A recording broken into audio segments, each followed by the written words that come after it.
नमस्कार दोस्तों, स्वागत है आपका हमारे YouTube चैनल जीवन रचना में।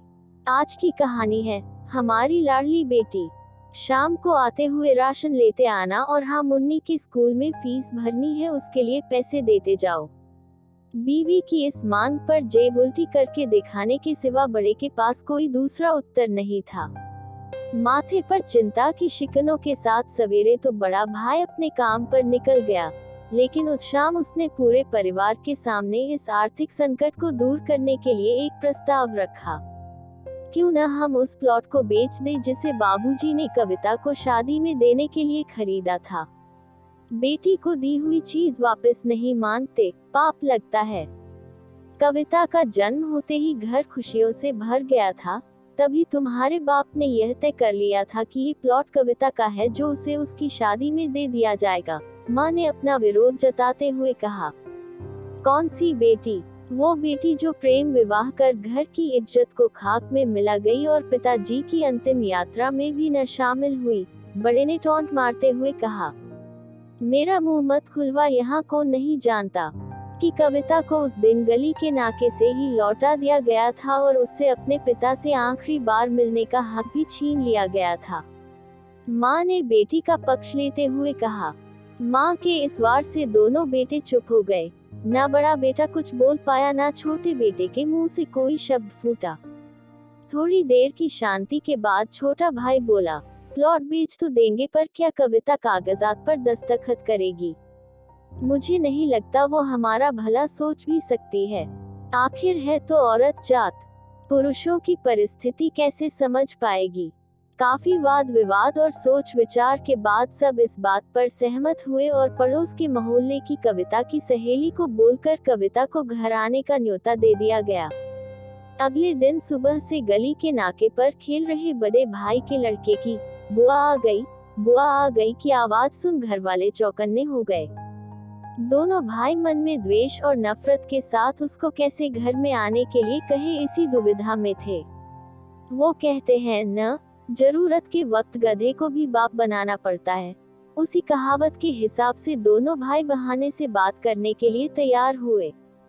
दरवाजे पर जब बेटी और दामाद ने पूरे 8 साल बाद कदम रखा तो माँ की आंखें भर आई और दोनों को बड़े प्यार से घर के अंदर लेकर आई।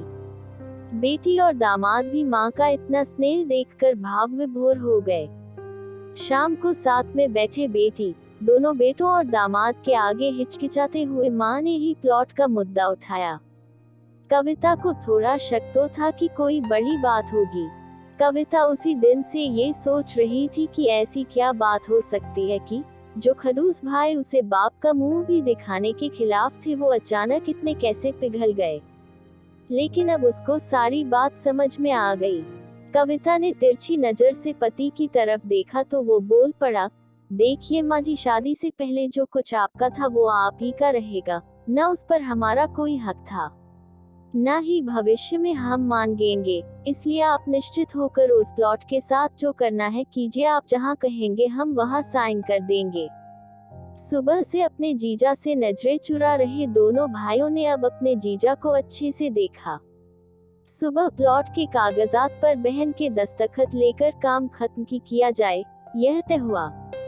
सब इस मीटिंग को खत्म कर उठ ही रहे थे कि टीवी पर अनाउंसमेंट हुआ कि आने वाले 21 दिनों तक देश में लॉकडाउन लगाया जा रहा है। कविता के पति ने फोन पर बात करने के बाद कहा, अब हम क्या करेंगे कविता? कल की बस भी रद्द हो गई है और 21 दिनों तक कोई बस नहीं है, हम तो यहीं फंस गए। इस खबर से दोनों भाई बहुत निराश हो गए, क्योंकि एक तो उनकी आमदनी कम थी और ऊपर से 2 लोगों का और खाने पीने का बोझा बढ़ गया था। लेकिन माँ अंदर ही अंदर खुश थी, क्योंकि इतने बरसों बाद घर वापस लौटी बेटी इसी बहाने कुछ दिन आराम से उसके साथ रह पाएगी। दोनों भाई सब्जी और फल बेचा करते थे। कुछ दिनों में ही लॉकडाउन के चलते और कोरोना वायरस के चलते लोगों ने उनसे सब्जियां और फल खरीदने बंद कर दिए। पहले से ही खराब उनकी आर्थिक स्थिति और ज्यादा खराब होने लगी और वह मन ही मन कविता के कदमों को अशुभ मानने लगे। बहन और जीजा जी से उनकी यह हालत छुपी नहीं थी। कविता के कहने पर उसके पति ने दोनों भाइयों की सब्जी और फल की रेडियो पर लोहे की रॉड और जालियां फिट कर दी। बाजार जाकर दोनों के लिए कैप, हाथों के दस्ताने और थोक के भाव से सब्जी और फल खरीद लाए। दोनों की रेडिया अच्छे से तैयार कर फल और सब्जियां ढककर दोनों भाइयों को टोपी और दस्ताने देकर जीजा जी ने उनसे कहा, एक बार इस तरह से धंधा करके देखो, शायद आपका मुनाफा बढ़ जाए। थोड़ी आनाकानी करने के बाद दोनों भाइयों ने जीजा जी के समझाए अनुसार धंधा शुरू किया। 2-3 दिनों बाद ही कोरोना से घबराए लोग अब ढकी हुई फल और सब्जियां और दस्ताने और सेफ्टी का ध्यान रखते बेचने वालों से ही फल और सब्जियां खरीदने लगे। इस तरह समझदार दामाद की वजह से धीरे धीरे दोनों भाइयों का धंधा अच्छा चलने लगा और उनके घर का गल्ला जो पहले खाली हो रहा था अब धीरे धीरे भरने लगा। माँ जैसे अपने मरे हुए पति से मन ही मन संवाद साधने लगी, देखो जी आपकी कविता सच में लक्ष्मी का रूप है। उसके पांव घर में पड़ते ही घर खुशियों से भर रहा है। दोनों भाइयों के आंखों में पहले जो गुस्सा था उसकी जगह अब शर्म ने ले ली थी। वह मन ही मन सोचते थे, क्या गलत किया था बहन ने जो हमने उसके साथ इतना बुरा सलूक किया। शादी ही तो की थी और शादी करने से पहले हमें बताया भी तो था। हम ही थे जो उसे स्वीकार नहीं कर पाए।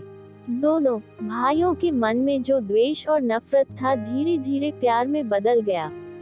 21 दिन बाद जब दीदी और जीजाजी प्लॉट के कागज पर साइन करने जाने लगे तब दोनों भाइयों ने उन्हें रोक लिया और उनकी माफी मांगते हुए वो पेपर्स उन्हें देते हुए बोले, शादी के वक्त हमने आपको कोई तोहफा तो दूर की बात है, आपका हक भी नहीं दिया, लेकिन अब इस प्लॉट को स्वीकार कर हमें प्रायश्चित करने का एक मौका दीजिए।